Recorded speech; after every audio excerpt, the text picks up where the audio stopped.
Hello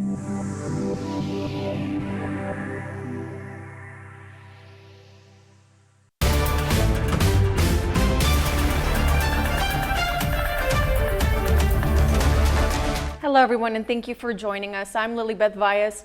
Voters are set to head to the polls during the next few days as we inch closer to the November 5th election. We've been highlighting all of our local races and talking to our local candidates. Today's spotlight race is that of the Midland City Council at-large positions. Joining us in the studio is current City Council member at-large Poole, who is vying for one of the two at-large positions on the ballot. Thank you so much for being here today. Absolutely. Thank you so much for having me. Let's jump right into our first and main question right now. People want to know, why are you seeking to be reelected for the Midland City Council at-large seat? Sure. Well, you know, when I ran in 2021, my heart is just absolutely for the people of Midland. I was born and raised here. I love this community. It's where I've raised my family. And so I just really wanted to give back to the community.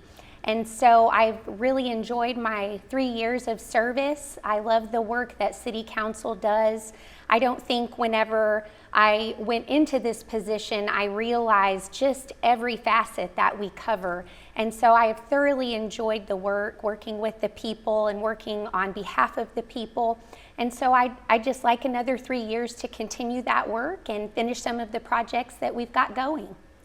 And as you seek re-election, can you talk to us about the accomplishments from your most recent term that you are most proud of? Absolutely. I think that, you know, we have a council that's working together. And I think a lot of times we can focus on what we want to do, but it really is about working as a council. And I think that the council is very much in tune with the growth that's happening in Midland, wanting to stay ahead of growth, be proactive versus reactive. And there's a lot of things that we've done to really promote that. For me personally, some of the initiatives that I have been involved in, probably right now one of the most important is the Firefighters Pension Fund. I'm on the subcommittee that is working through negotiations with the firefighters to hopefully, you know, solve for the deficit that we're currently facing. Outside of that, work with the airport system is probably kind of a passion project for me. I got tied into the airport through Air Park, which is Midland's general aviation airport. And then from there, just my advocacy for Midland International as well, and my involvement as the liaison for the Airport Planning Board has just really reached very far. And I think that our staff at the airport is doing great things to really grow the airport. And, you know, I'm just excited about that. Along with that, out at Air Park, I started the Fly into Fall event, which was really an effort to bring the community out to Air Park to realize what a gem it is for our community, the commerce that it really brings in, and hopefully introduce the next generation to aviation as a possible industry that they'd like to get involved in. I think, you know, I'm very focused on the next generation, being a mother, and so another initiative I started in partnership with the Bush Childhood Home is the Midland Youth Advisory Council. And that's a program much like Midland 101 that our youth is invited to participate in. Sophomores through seniors in high school can apply for that program every year.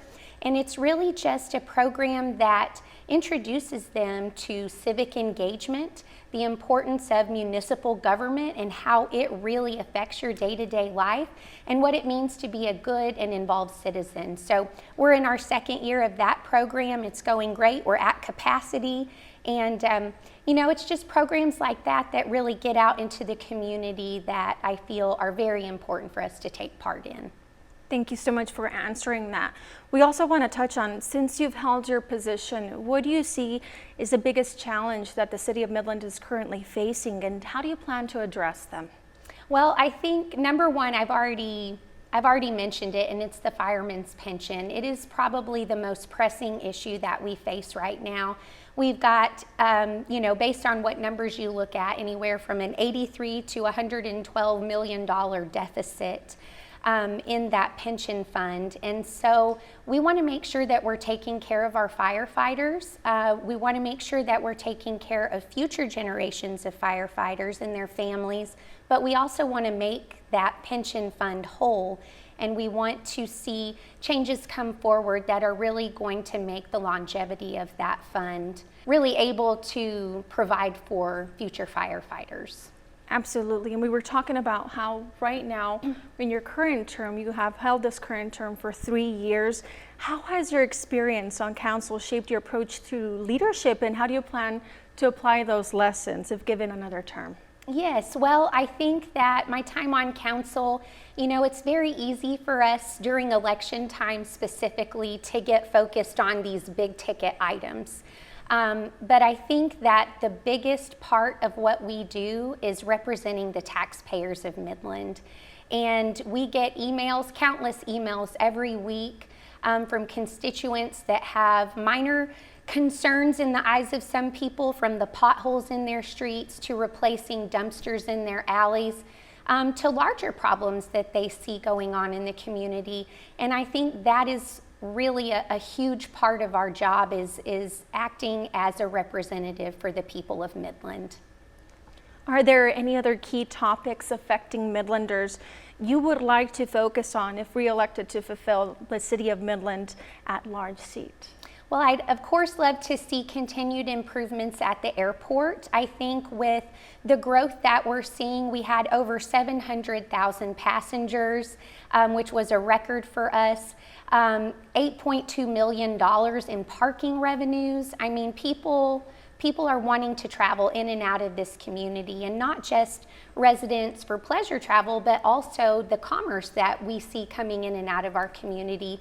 So making expansions as far as TSA checkpoints, which is in the works, to a possible new gate or a parking garage. These are all amenities that travelers and residents of Midland want. So I hope to see that grow. I also think it's very important for us to stay ahead of the growth of our community. In the northeast areas of town as well as the west, we're just seeing an explosion of housing developments go up. And so we really need to be focused on how do we bring infrastructure to these areas and stay ahead of the growth, and make sure that we're providing roadways that kind of circumvent traffic congestion and things like that. For Midland voters who might be wanting to reach out to you to talk to you about some key issues or concerns they may have, how do they get in contact with you? Absolutely. Well, I've always given out my personal cell phone number. I'll do that now. It's 432-553-1750. And then my email with the city is rpoole@midlandtexas.gov. Thank you so much, Councilmember Robin Poole. I want to give you the opportunity to talk about anything that you believe might be important for Midland voters to know. Well, I would just encourage Midland voters. Of course, I think that local elections really matter, because the people that you have working for you here affect your day-to-day life. But I also just really want to encourage everyone to get out and vote. This is a really important election. I think it's probably one of the most important elections of my lifetime. And so make a plan, get out and vote. And I just, personally speaking, I would humbly ask for the residents of Midland to cast their vote in my favor for Midland City Council at large. Thank you so much to Councilmember Thank you. at large Robin Poole for being here. We really appreciate you taking the time to be here. Absolutely, thank you. And remember that early voting is underway. Come this election day, we will be bringing you live coverage all day November 5th. For the latest news and updates and stories like this around your community, be sure to log on to newswest9.com. Have a great day.